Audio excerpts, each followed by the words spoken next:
Ready to find your flow? AFSA's got you covered. That's right. The hands-on training lab in Richardson, Texas is where you trade PowerPoints for pipe wrenches. Real tools, real systems, and real experience you can actually use. And if you're ready to test your skills, check out the hands-on NFPA 25 workshops, where you'll inspect, test, and maintain live sprinkler systems and fire pumps. No simulations, no fluff, just pressure, flow, and know-how. It's the perfect way to get under pressure without cracking under it. So get fired up and register today at firesprinkler.org. Spots fill faster than a charged branch line. AFSA, where you don't just learn the code, you live it.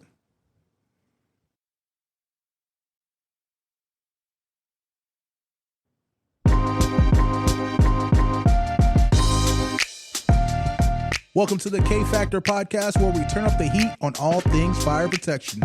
Brought to you by the American Fire Sprinkler Association, this podcast sparks conversations about the latest technology, trends, and tools shaping the industry. Join the AFSA tech team as we fan the flames of innovation in fire safety. It's going to be terrible. Welcome to another episode of the K Factor podcast. We've got an exciting group in, and too many for me to intro, so we'll just let you all do the intro. Oh, you got voluntold, dude? I guess. I'm Logan Taylor. This is my father, Gene, right here. I'm Gene Taylor with Brendle Sprinkler Company. I'm the Vice President of Field Operations out of Montgomery, Alabama. That's a promotion I didn't know about. I'm just kidding. I'm just kidding. No, he's You're awesome. Hunter Brendle out of Brendle Sprinkler, President and on the board. And this is my son, Fish. My name is Fisher Brendle. I am this guy's son. He's not very handsome, of course, but yeah. It skips a generation, is what you're saying? He's also adopted.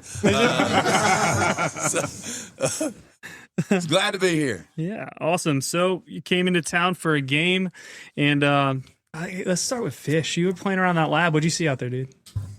This nice little K34, my favorite. Okay. Sprays a lot of the room, you know. You like fire sprinklers? It's kind of interesting to me. Yeah, what's so interesting about them? Just the fact that, like, just a lot of water can cover a room in just a small amount of time. A lot of water we sprayed. Also got that hydrant. You think turning that hydrant so hard? Not really. No? That wasn't what it looked like. That man sure was struggling. So when you like overall, you've also been in the industry for a little bit. How long you been in? Just for the summer, about 2-3 months. 2-3 months. What were you doing? What'd you think? Basically, doping and taping. Doping and taping. That's a shout out to Bobby and Brian. that intro helper position. Yeah, just thread and pipe. Do what I'm told. It was pretty fun. Kind of hot. Yeah. Not bad. Yeah. People are always interesting. So. Yeah. That's true. Yeah. So I guess it's an easy segue. What do you think about the next generation coming in? And how do we get more people involved? Well, I think experience is, if we can get them in the door, that's a problem. But I've always loved the construction field due to the personalities you come across. I mean, you can meet some of the greatest people in the world that are in the construction industries, from ductmen to electricians to stud wall guys or anything, and get to have kind of a repertoire with them, and you see them on more jobs and more jobs, and it actually makes jobs, to me, more enjoyable to go out there. And construction can be fun and cut up. I know you got to get work done, but I've always liked the personalities more than any of it, and it's always good, especially in our industry, where when you run pipe and you can turn around at the end of the day and you say, man, we put work in and it looks pretty, you know what I mean? Right. So I enjoy that part of it. So that's what we're trying to teach young guys coming out of high school, to come in, learn your basics, put your work in, but still enjoy your surroundings, and cut up and have fun a little bit, so it's good stuff. Yeah. And for them, we've had some younger ones that have got to see things that their friends hadn't been able to see. It's he'll be able to go back home and be like, man, I went to the Auburn Baylor game. I got to see the game, but then I got to go in and operate sprinklers. And then kids are going to ask questions about sprinklers. And we had some instances the past year where we got to have Gene went and did a show at elementary school, and we built this redneck. We're from Alabama. I don't think we said that earlier, but we built this redneck kit. But it was awesome, where we set off sprinkler heads, and kids got to watch them and see actually how they operate. And those kids will remember things like that. They'll remember things like that. And so your question about how to get the next generation involved, I think AFSA has done, and this is a shameless plug, shout out to y'all, but y'all have done a great thing. Linda Breezy, that's been one of her focal points. And, how we can get into the schools and into the situations to where we can actually start to explain what this industry is about. And people know electric, they know HVAC, they know different things like that, like those things, but they don't really know. They don't look up and say, all right, that's a sprinkler head. They now know at 13 and 18 years old. And I think that the more people get to see it and the more, things like y'all do with the podcast and the more podcasts are out there and TikToks and Instagrams and these things where people actually come across their page and they say, what is this? Then there starts to be some follow-up questions. So I think, majority of the time it's family that, you know somebody, and that's how you get in. And how can we make it more attractive to where, this age group says, man, that was cool. I got to meet Big Nate. I got, Nate Dog. I got to meet Nate. I got to meet Josh. I got to meet Bob and got to put in his office. But that was all great. But let me tell you about this thing that I saw that could save my house, that could save my life, that could save other people. Those things matter. How can I install, a fire department? And so I think little things like that, just information as it continues to grow and get legs and get involvement. And Logan had one of his friends that came and worked with us this summer that had no clue about what a sprinkler was. Yeah. He worked for this summer. He may come back at Christmas. He may turn around and run. Right. But he got to come experience and get on a job site, see what actually happens, that it's not just, Bob always makes a joke, just put the pipe, turn it to the right. Yeah. But there's so much, that is, but like Gene just said, you got to see the end result of saying, I possibly put something in that helps save somebody's life. That's pretty daggum cool. So that's how I hope that we continue to get to them, is just continue to get information to them the best we can. Your little book, little things that people can see that you don't think really is going to influence somebody, but you influence one person. We saw it with Nelson Mandela. You influence one person, how many people can get impacted by that one person? Logan, did you talk to your friend at all about his experience? I tried, but I don't think he liked the work. Yeah. I think he was scared of it. Fair enough. It's hard work. Yeah. It's hard work. Did you get to see any cool sites? That's what I love about our industry. You go from a chicken murdering facility, as Bob says, right? You go to a butchering place to I mean, not really. I mean, I stayed on basically one building. I would say State House. I mean, it was still fun though. Yeah. They tried to teach me Spanish, but I ain't too good about that. So Logan got to be on a job. We've had a guy that's been with us for 37 years. And what's cool is Gene was his helper at one point. I was his helper at one point. Logan was his helper this summer. My brother was his helper. And so they were on this, 300,000 square foot, 7-story building that he got to kind of see get constructed. And just, that history alone, that three of us, hopefully maybe one day if he stays, his hips bother, and shout out to Marvin. But hopefully that maybe, he'll be around in 5 years and Fish gets to be his helper. So he'll say he'll retire before that happens. But so Logan got to be on a pretty cool job site this summer that kind of got to see some interesting things as it got constructed. So. You going to stay in, or do you not know yet? Hopefully stay in. I mean, you like it enough to stay in. Yeah, it's pretty fun. But it just depends how school goes. Yeah, fair enough. Gene, I was going to say, Gene's had some conversations with him, and there's and congratulations to you on FPE, and there's some things that they can do that can really impact this industry, and that's the FPE route's something that I think could attract both of them. So it's an easy orange transition if you go to Oklahoma State. We already got all, we had that conversation. We've already talked about it. He wants to go to Auburn. For sure.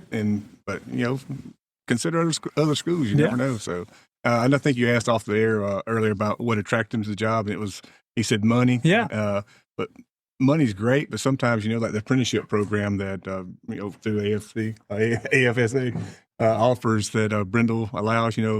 Money helps too with that. Sure. The more levels you pass, Brendle offers more compensation for it, so that works good. And really, with the industry, just in my knowledge, the sky's the limit. If you just get out there, put your nose down, and work and study and do what you're supposed to do, I mean, you can go places in this industry right now. So that's great.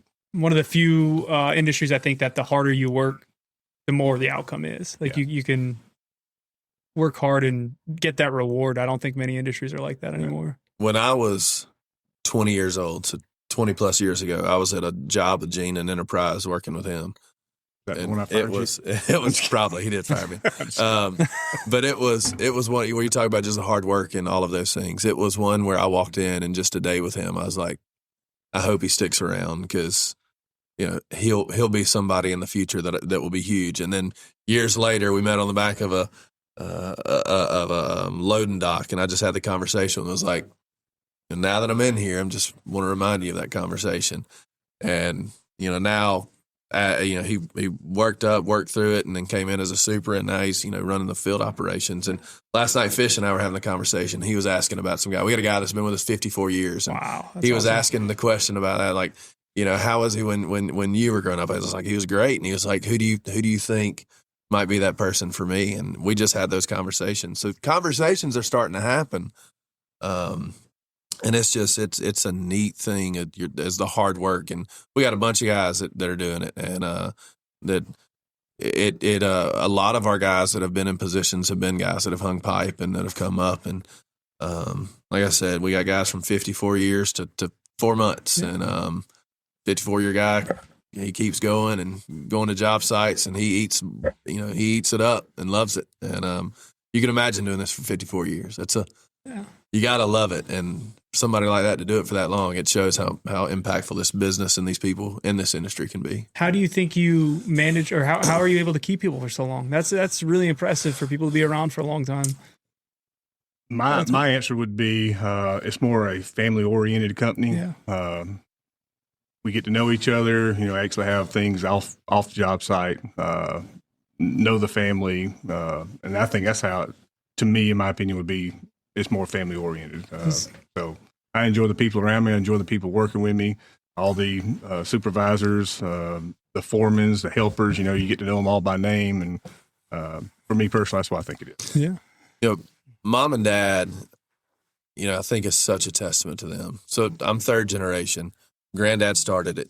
1960 is when we started. And in 76, there's a friendly separation. One took the fab, one took the install. And mom and dad invested so much into the people. It was, you know, we do a big Christmas every year, and we'll cater all the food in and cook, and we get presents for all the employees' kids. And, you know, there was a time where it was, you know, dad was striving to say if the company does well, then I want my employees to do well, because without the employees, they're in the company. And so he invests. You know, they just did so much to try and make everyone understand that it wasn't an owner in a company, but it was we're all owners in this, and how can we make sure that we do the best for everybody, and everybody will reap the rewards. And they did an excellent job in setting a standard, and it was such an easy standard for me to step in and follow. You know, just treat everybody with respect, love on them, get to know names, you know kids' names. I mean, graduations, they'd go to graduations from employees' kids, and they just, I think that helped. So we got 2 50-year guys. We probably have about 6 40-year guys. Oh. And I'd say it's partly because of the mom and dad and how they do things and how they started it. And then B, I think it's the people inside the company.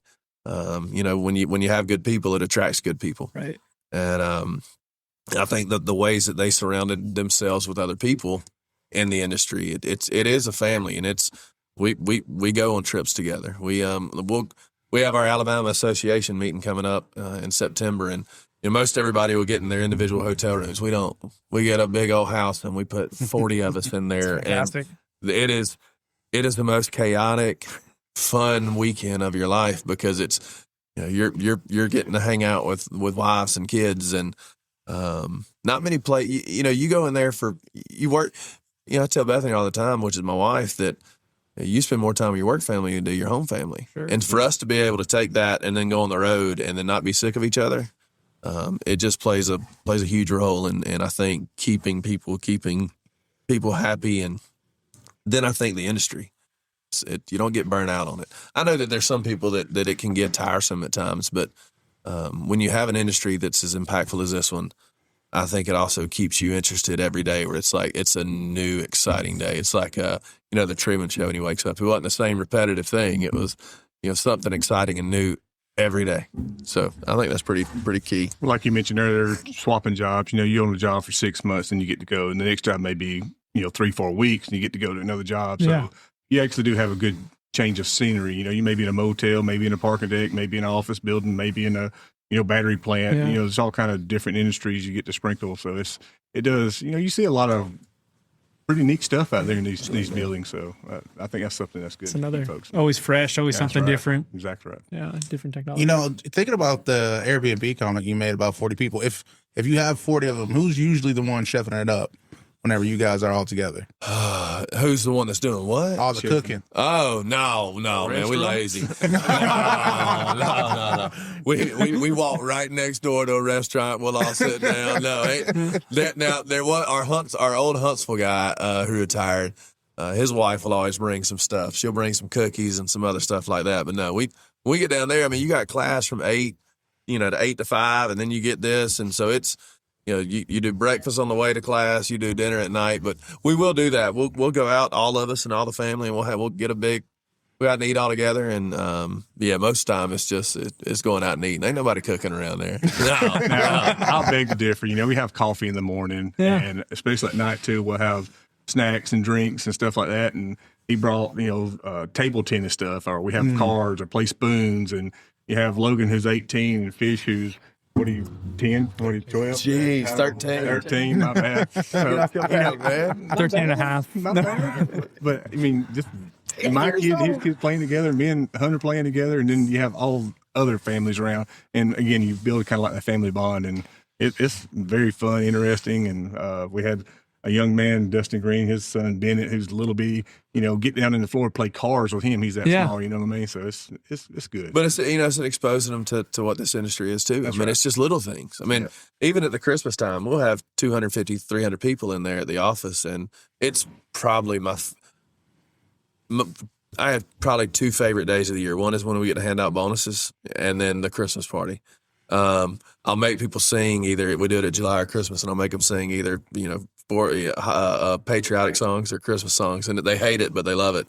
I think they just hate it. They just act like they love it to appease me. But watching all those kids come in, all the kids will come in and unwrap Christmas presents and do these little things, and it's just you get to know everybody's kids really, really well, and it's just like I said, they get to come in, they'll hear a little bit about it, they get to see employees come up and get plaques, and it's a finding a way to just little things. If maybe there's one thing that sticks in their mind, but so yeah. You mentioned something that just makes it truly feel genuine in terms of the family orientation, and that's when you said that you had 40 people in a house and it's chaotic. That's family. Right? When it's just it's a beautiful mess. That's that Home Alone right before going to New York type atmosphere. Who got the cheese pizza? That's right. That's when you hear the youngins screaming and crying, and all of a sudden you're like, man, I thought my youngins outgrew this, but I mean it now. But it's fun. Yeah.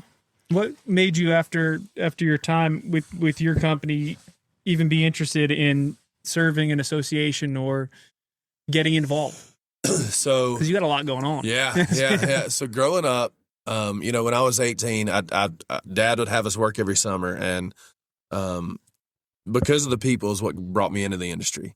And then same thing, Dad said, all right, if you're going to do it, let's do it the right way, and you're going to get involved in the local association. So I got involved in Alabama, which was the start piece of it, and just got on a board, and slowly got involved in some different things, and then became, the track, got on the treasurer, and then kept moving up. And at first when I got involved, it was because Daddy said so. Right.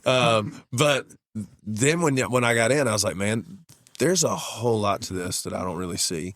And it was first, you would get to go to these things and go to these places, and, you could go out to the bar and have fun and do the different things that as a 24, 25-year-old that I was loving. Heck, as a 43-year-old. I was about to say, we still do that. Yeah, as a 43-year-old. But it was like, man, I could do this because I enjoy the social aspect. That's what got me in it, was the social aspect of doing the other things. And then I was at as I was on the Alabama chapter, a guy asked me if I wanted to be on Next Gen. He said he was getting ready to roll off and asked if I wanted to roll in. And I think that was maybe in San Diego. I can't remember, we were eating dinner, but that's just how it started. And I said, I don't, what's the requirements? That's the first thing, what do I have to do? And well, you could we wanted you to try and make 1 or 2 a year, and then, you can figure out the rest. Because same thing, I was just really getting involved, running a little bit of stepping in to run the company as Dad was slowing down a little bit. And I went to my first meeting in Boston. I'll never forget it. Get some chowder. Oh my gosh, it was great. It's probably the best first spot that you could have for a meeting. And I walked into this room, and the only person that I knew was Ralph Watson. And I walk in and I look, and there's Wayne and Linda and all these people that when I would go to these conventions that you would see every year, that you just were like, as I walk by, and you're just like, your breath would catch. And I've been going to them forever. And I remember sitting at a table making a joking comment about my wife and her spending, and Miss Linda, who I'd never met, grabbed my hand and told me how important my wife was to this industry. And I looked at her and I was like, we're going to be best friends. Yep. And when I left that meeting, that was when I met Katie. That was when I met Linda. That was when I left there, I said, I don't know if I just want to have to come to 2. I got to come in and I got to understand and see the different side that I hadn't seen before. But I got to come in and say, man, I learned some things that I can take back to the company that can make things better. I can also take things back that I can be a better leader that I've learned. I said, I don't want to just to have to come. So I want to get involved in the next step. So then, as Miss Linda Breezy got in, which is Bernanke. Sorry, that's what I call her. I don't know. For professional, Miss Linda Bernanke, chairwoman, Miss Linda Bernanke. So as Next Gen, and I got more plugged in and got to know some more people, then I got on another committee, and then I got on another committee. And I remember in San Antonio, it may not have been San Antonio. I can't remember which one it was, where when Mike Meehan came up and was talking to me about if I wanted to be on the board of directors. And I remember when he asked me the question, I was so taken aback that some little local boy from Montgomery, Alabama, who just decided to get on a committee was getting to ask to be on something I had seen for the last 15, 20 years at conventions. And I remember going to my dad because him and Mom were such a big part of my life. And I remember as I told him what happened, just crying on the phone. just the emotions that came over. Just telling them of what just happened. All of that to say, when you talk about what made me want to get involved and how it's still just it goes back to the same answers we've discussed. Yeah. The impact that you can have on people, the decisions that you can make that hopefully can change lives, being able to provide for them that maybe they want to come in and get this industry. And, I tell people all the time that I meet when I go to these conventions, and I've done some of these seminars, like, if I can do it, like, there's so much opportunity. Gene just said it. Gene now, who 8 years ago was still, hanging pipe, and last year he judged the apprenticeship competition. Yeah, it's fantastic. That's where I first met Nate. It's just these little things that you can do as you kind of come and step in and see how much of an impact you can make.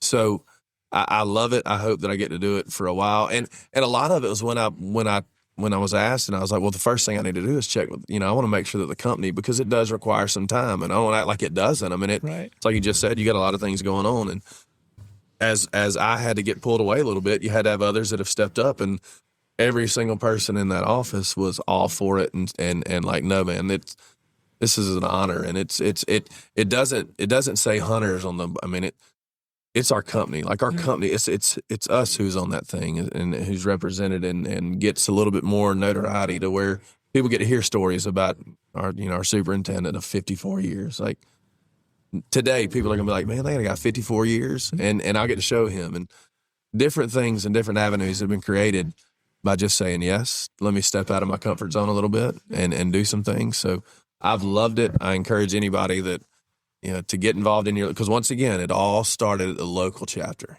It didn't start where I just came out and this Big Brodden just came into this national scene. I got involved locally. How can I help out locally? How can I get on committees locally? Same thing with Gene. How can I get on and be an impact, in my city?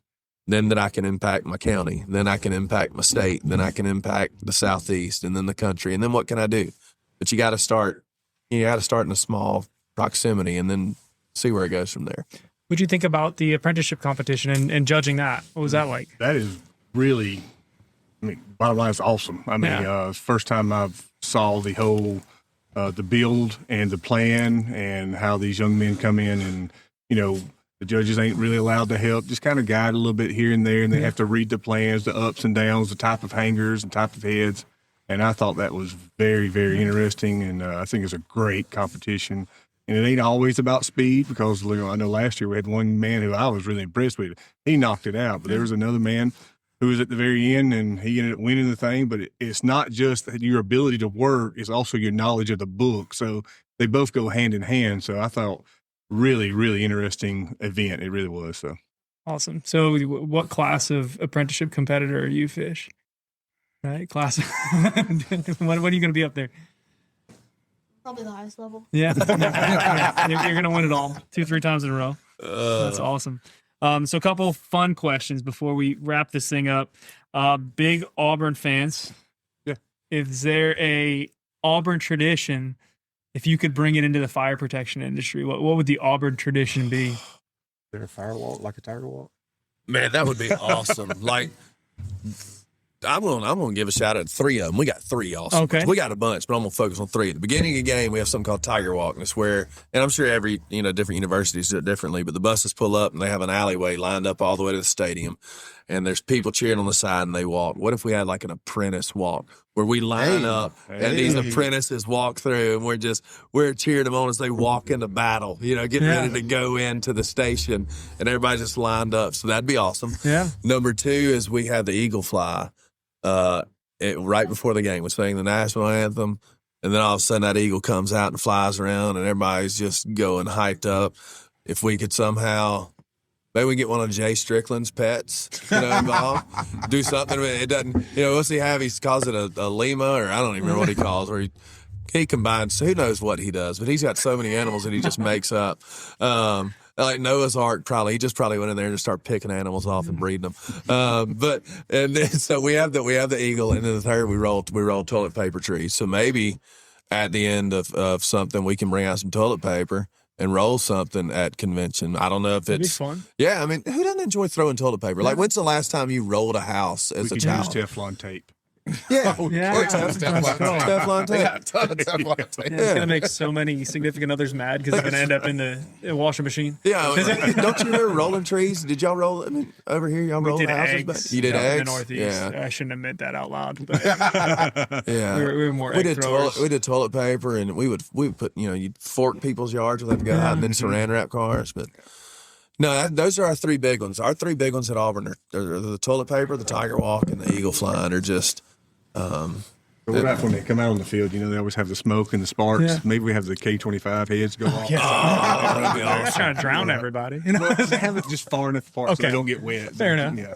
We could play swag surf at my yeah, we could once at the general session, and just start swag surfing, and we can, because we do that in the 4th quarter. It's awesome. I don't know. I don't want anybody to pass out trying to swag surf. Man, could you imagine Donnie K sitting up there next to Bob Caputo and me on the other side, and them 3 just swag surfing up there? I think we're gonna have to explain the concepts to them first. Oh, that would take long. We're going to have doctors on hand for Ain't no doubt. medics. Oh, and I'd probably be one of these one of them.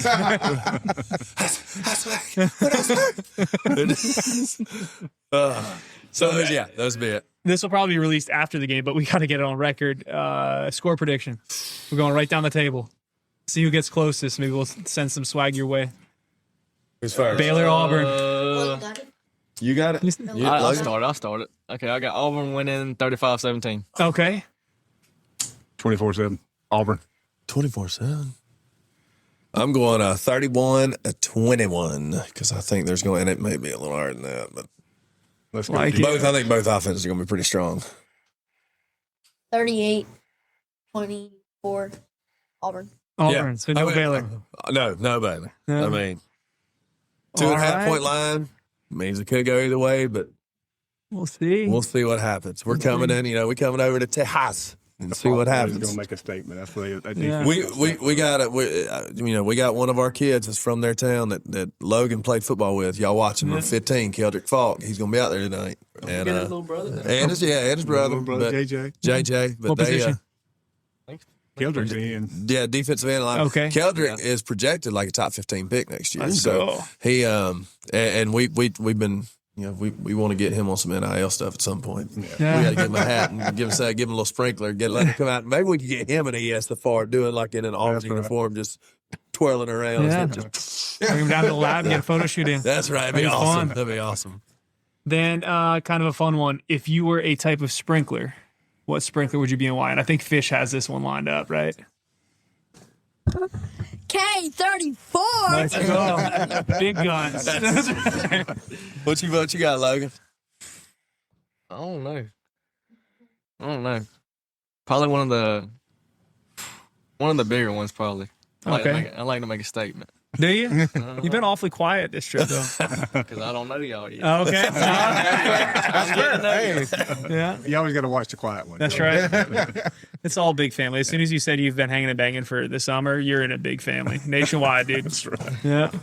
I'm kind of simple, just a 5'6", 200-degree, white, semi-recessed. Okay. That thing can go anywhere. It's universal. Yeah. That's what. And looks good while you're doing it. Right. That's me. I like it. I think I'd be the painted sprinkler head that got brought back to the shop. Like there was a purpose. Yeah. You had a purpose.